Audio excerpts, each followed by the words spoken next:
Episode dimulai saat Rada dan Mohan hendak bertempur di kamar yang telah dihias seperti kamar pengantin oleh Gun-gun dan Ketki. Namun baru saja mereka mulai dalam situasi romantis, Yuk muncul di jendela kamar. Rada terkejut dan berteriak menyebut nama Yuk. Mohan menoleh ke arah jendela namun tidak ada siapapun. Rada berkata, "Yuk, Mohan, aku benar-benar melihat Yuk di jendela. Dan anak-anak sendiri di kamar mereka." Mohan mencoba menenangkan Rada dan berkata mungkin itu hanya ilusi saja. Namun ternyata benar, Yuk sudah ada di kamar Gun-gun. Ibunya Yuk datang ke rumah. Mohan bertanya apakah dia tahu keberadaan Yuk. Ibunya Yuk berkata tidak.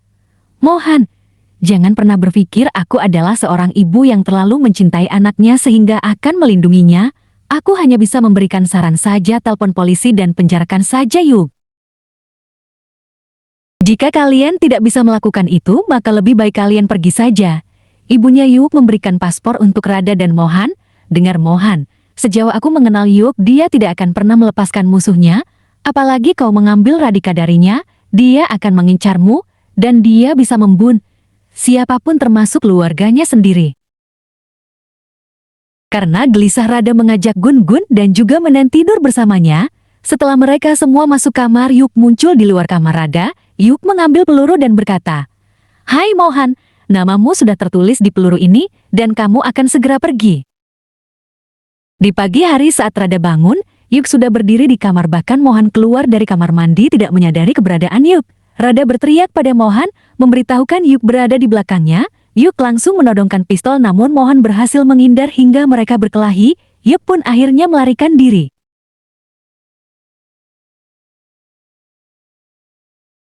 Mohan pun mengejar Yuk hingga sampai di sebuah bangunan tinggi. Yuk keluar dan berkata, "Ayo kemarilah Mohan, permainan petak umpet ini sudah berakhir, sekarang sudah waktunya kau pergi." Rada sampai di sana tepat waktu kemudian memukul Yuk dengan tongkat. "Yek, jangan, tolong hentikan." "Yuk, pergilah Radhika, tinggalkan aku, cepat pergi." Yuk mendorong Rada hingga terpantau. Suara tembakan pun terdengar. Rada berteriak memanggil Mohan. Mohan pun duduk lemas melihat Yuk dan menyebut namanya. Dan ternyata yang tertembak adalah Yuk. Yuk melangkah mundur hingga terjatuh dari lantai atas. "Mohan tak berdaya." Rada berkata, "Mohan, tenanglah, ini bukan salahmu. Ayo kita lihat ke bawah." Kondisi Yuk sangat parah hingga wajahnya tak terlihat karena tertutup darah. Mohan berkata, "Pergilah Rada, aku akan membawa Yuk ke rumah sakit." "Rada, tidak Mohan, ini akan menjadi kasus polisi, dan aku tidak mau kau ditangkap, Mohan. Tapi ini salahku Rada, aku menembaknya hingga dia jatuh dan meninggal, aku melenyapkannya Rada." "Tidak Mohan, kau tidak bisa meninggalkanku. Bagaimana dengan anak-anak? Menen tidak pernah tahu ayah kandungnya sejak kecil dan sekarang setelah 6 tahun dia bertemu dengan ayahnya, lalu kau akan meninggalkannya." "Tapi Rada, ini tidak benar. Saya harus pergi ke kantor polisi dan katakan saja aku tidak sengaja melenyapkannya karena membela diri." Rada menjawab, "Tidak Mohan, semua orang bahkan polisi mengetahui permusuhanmu dengan Yuk.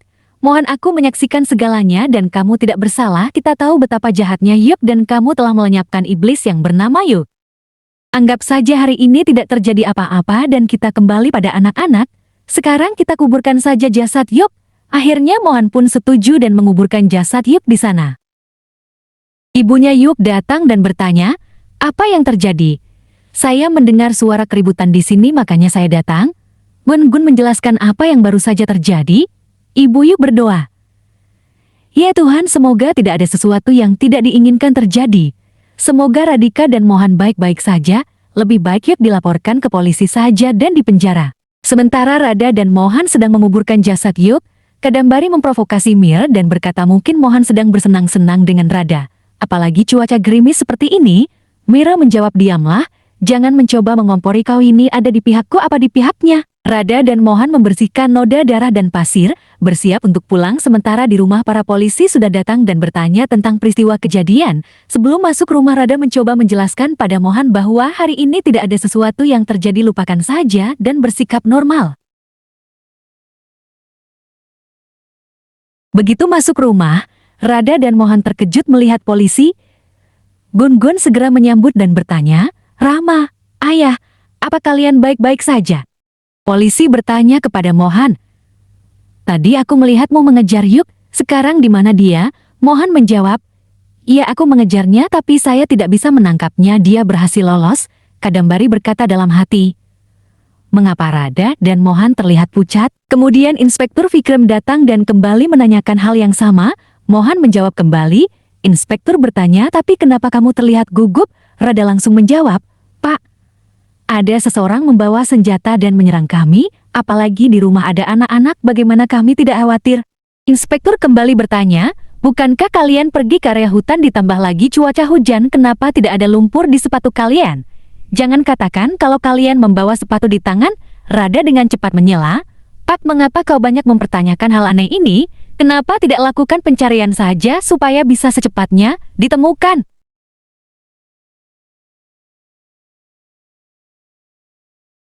Kadambari menyadari kalau Radha tidak memakai Manggal Sutra dan berkata kesalahan Radha akan menjadi peta kita di masa depan untuk mengalahkannya. Inspektur Vikram pun berpamitan. Setelah di luar, Inspektur mengatakan kalau situasi ini ada yang salah. Lalu bagaimana cerita kelanjutannya? Sebelum nonton episode selanjutnya, jangan lupa like, komen, dan share video ini ya. Dan jangan lupa subscribe juga supaya mendapatkan notifikasi saat episode berikutnya tayang.